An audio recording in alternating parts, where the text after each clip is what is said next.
Hola a todos, mi nombre es Cristina Plaza y soy periodista especializada en zonas en conflicto y en terrorismo yihadista. Actualmente estoy haciendo el doctorado en periodismo en la Universidad Complutense de Madrid. Y bueno, estoy aquí para explicarles la importancia que tienen los medios de comunicación en las zonas en conflicto, la desinformación que se produce normalmente en las guerras y la anestesia que tiene en general la sociedad occidental sobre esto mismo, sobre las guerras. Así que nada, pues empezamos. Seguro que muchos de ustedes han escuchado hablar del término cuarto poder. Se trata de una expresión que hace referencia a los medios de comunicación por la influencia que ejercen sobre los asuntos políticos y sociales de un país. Los medios de comunicación han sido y siguen siendo fundamentales en un mundo globalizado. Gracias a ellos podemos conocer lo que ocurre en todos los lugares del planeta y como personas tener una opinión o criterio propio sobre cada acontecimiento que sucede. Sin embargo, desde hace varios años, periodistas, escritores, teóricos y expertos en general han denunciado las condiciones que se estaban produciendo en el periodismo de guerra. Este trabajo, por así decirlo, está siendo testigo de su propia historia. Una guerra particular ante la que los medios de comunicación y la sociedad les deja totalmente solos en las trincheras. Para entender lo que está sucediendo en este gremio periodístico de las guerras, debemos remontarnos unos años atrás. La crisis económica que todos conocemos afectó a todo el mundo, pero también a los medios de comunicación. Las televisiones, las radios y los periódicos dejaron de enviar periodistas de sus plantillas a cubrir información en zonas de conflicto. ¿Por qué? Pues porque los gastos económicos que implicaban estos desplazamientos y los seguros necesarios que tenían que hacer los medios a los periodistas era una cantidad de dinero muy grande. Esto supuso que muchos periodistas autónomos denominados freelance se desplazasen a esas zonas de conflicto de forma independiente para cubrir las guerras y después vender los reportajes que hacían a los medios de comunicación. ¿Qué son los freelance? Pues eso mismo, son periodistas autónomos que pagan de su bolsillo los gastos necesarios para ir a una zona en conflicto. Esto incluye, además de los desplazamientos y seguros, las cámaras, la comida y el alojamiento donde tengan que estar. Actualmente, el gremio de los freelance que cubren las guerras está totalmente desprotegido y los sueldos por reportaje oscilan los 150 euros y a veces ni eso. Los medios de comunicación les dicen que gratuitamente por temas de visibilidad y de promoción personal. Entonces, ese dinero, en el caso de que exista, no cubre las necesidades básicas del periodista en cuestión. No existen tampoco pluses por estar en una zona de guerra donde la seguridad prácticamente es nula. Pero no solo tienen que hacer frente a esa precariedad laboral. Las amenazas de censura, la propaganda de cada bando y, por supuesto, la posibilidad de ser secuestrados o asesinados está a la orden del día cuando un periodista va a una zona de conflicto. Se trata de personas que arriesgan su vida por cada reportaje únicamente por pura vocación periodística, para que la sociedad sepa lo que ocurre en otras partes del mundo. Es cierto que todos estos profesionales de la información que van a estos lugares en conflicto tienen unos métodos comunes de actuación por si les ocurre algo. El más habitual de todos es hacer un planning con los lugares a los que van a ir cada día y el grado de peligrosidad que existe en cada lugar al que se van a desplazar. Dependiendo del sitio al que vayan a ir cada día, establecen con una persona que está en España un protocolo en el que incluye el planning que tiene el periodista de los lugares que va a ir a visitar y, dependiendo del grado de peligrosidad, distintas formas de actuar. Por ejemplo, si van a un lugar donde el riesgo de peligrosidad es muy alto, pues igual el periodista, a su contacto en España, le coge y le dice: mira, te voy a llamar cada 3 horas para confirmar que estoy bien. Si esa llamada no se produce, se activa un protocolo de actuación. Normalmente los contactos como mínimo se producen cada 24 horas y es lo que he comentado antes, dependiendo del grado de peligrosidad o la zona a la que vayan a ir, esa llamada puede variar entre 3, 6, 8, 24 horas. Eso lo acuerda el periodista con su contacto en España. En el caso de que esa llamada no se produzca, el periodista queda en materia de desaparecido y el contacto en España tiene un protocolo de actuación que incluye a quién tiene que avisar y qué pasos tiene que seguir.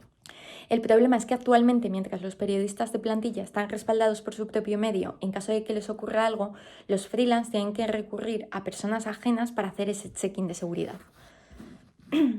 La menor seguridad que por naturaleza tienen los freelance a la hora de cubrir un conflicto junto con la irrupción de las redes sociales ha aumentado muchísimo la desinformación en las guerras. Vamos a tratar este tema con el ejemplo de Estado Islámico. Durante la Guerra Civil Siria se proclamó el Estado Islámico en varias zonas del país.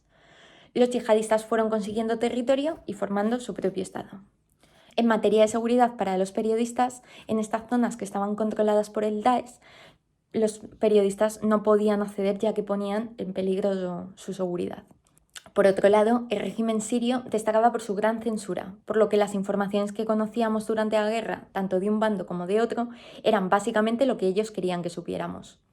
Sobre todo en el caso de Estado Islámico, que utilizó sus propios medios de comunicación para difundir su propaganda al resto del mundo. Esto hizo que, además de una desinformación por no recibir las informaciones reales y objetivas de lo que estaba ocurriendo, hubiera una sobreinformación, ya que cada bando tenía una versión. Demasiada información no informa, deforma, y demasiados datos no ayudan, confunden. Han sido muchos los periodistas que han terminado en manos de grupos terroristas durante el conflicto sirio. En el caso español tenemos a Javier Espinosa, Ricardo Vilanova y Ammar Marginedas, que fueron secuestrados en 2013 por Estado Islámico. Los tres españoles estuvieron cautivos junto con algunos iconos del periodismo norteamericano como James Foley, el primer occidental ejecutado por Daesh públicamente a través de un vídeo, que ese vídeo posteriormente fue difundido por redes sociales. A James le siguieron más, y medio mundo nos estremecimos al ver los vídeos. De esta forma, Estado Islámico cumplió su objetivo propagandístico previsto con el vídeo de difundir miedo a la sociedad. Sin embargo, no solo fueron secuestrados estadounidenses, británicos o españoles durante la Guerra Civil Siria, también fueron secuestrados muchos periodistas sirios. En periodismo existe lo que se denomina como kilómetros sentimentales. Viene básicamente a decir que la lejanía física de una noticia hace que no te sientas identificado. Por eso una información local toca más que una información internacional, porque todo lo que lees y escuchas es reconocible a ti. Y eso no quiere decir que la sangre de Oriente Medio no sea roja como la de Occidente. Pero no solo nos separa la lejanía física, también la emocional. Esto lo podemos observar con lo que está ocurriendo ahora mismo en Ucrania. A diferencia de otras guerras, lo que está sucediendo en Ucrania lo estamos siguiendo con un mayor ímpetu. Estamos mucho más conmocionados. No solo por la gravedad del asunto en cuestión, sino porque nos sentimos identificados con los ucranianos y pensamos que igual que les ha pasado a ellos, nos puede pasar a nosotros también. Esto recae sobre todo por el estilo de vida tan parecido que tenemos a ellos, lo que todos conocemos como el estilo de vida occidental. Nos reconocemos en todos esos civiles que tenían sus vidas, sus trabajos y sus familias al igual que nosotros lo tenemos. Sin embargo, esto no ocurre con estilos de vidas diferentes como en África u Oriente Medio, donde consideramos que los ataques y conflictos es algo habitual, aunque en muchas ocasiones ni siquiera es así. Vamos a ver dos ejemplos de atentados terroristas de naturaleza yihadista en Francia y otro en Egipto. Atentado en Niza, en Francia. Se produjo el 14 de julio de 2016, exactamente el Día Nacional de Francia. Un terrorista condujo deliberadamente un camión de carga de 19 toneladas hacia una multitud que estaba celebrando el Día Nacional. Mató a 86 personas e hirió a 434. El terrorista también disparó contra la policía y civiles con un arma de fuego hasta que fue abatido por la policía. Atentados de París, el 13 de noviembre de 2015, también en Francia.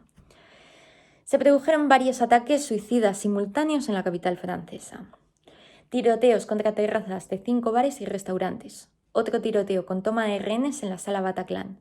Y explosiones suicidas alrededor del Estadio de Francia y otros restaurantes cerca de la Plaza de la Nación. Murieron en total 131 personas y 415 personas resultaron heridas. Después de que se produjeran estos dos atentados, por redes sociales todo el mundo se movilizó con hashtag como Pray for Niza, Pray for Paris. Y está bien, pero vamos a ver el siguiente ejemplo. Sinaí, Egipto, el 24 de noviembre de 2017.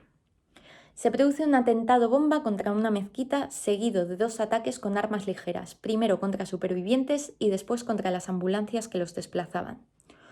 Hubo en total 305 muertos y 128 heridos. Y se considera el peor atentado terrorista de la historia de Egipto. En Egipto hubo más del doble de muertes que en el atentado de París y más del triple que el de Niza, pero nadie se movilizó. ¿Por qué? Porque lo normalizamos. Estamos acostumbrados a escuchar en los informativos que en estos países es habitual que ocurran estas masacres y nos hemos anestesiado. Es normal que esto ocurra por los estilos de vida tan diferentes y dispares que hay entre las diversas partes del mundo. Sin embargo, debemos tener en cuenta que son personas como nosotros y sobre todo que la vida de un sirio, un egipto o un afgano vale exactamente lo mismo que la de un ucraniano porque todos somos iguales.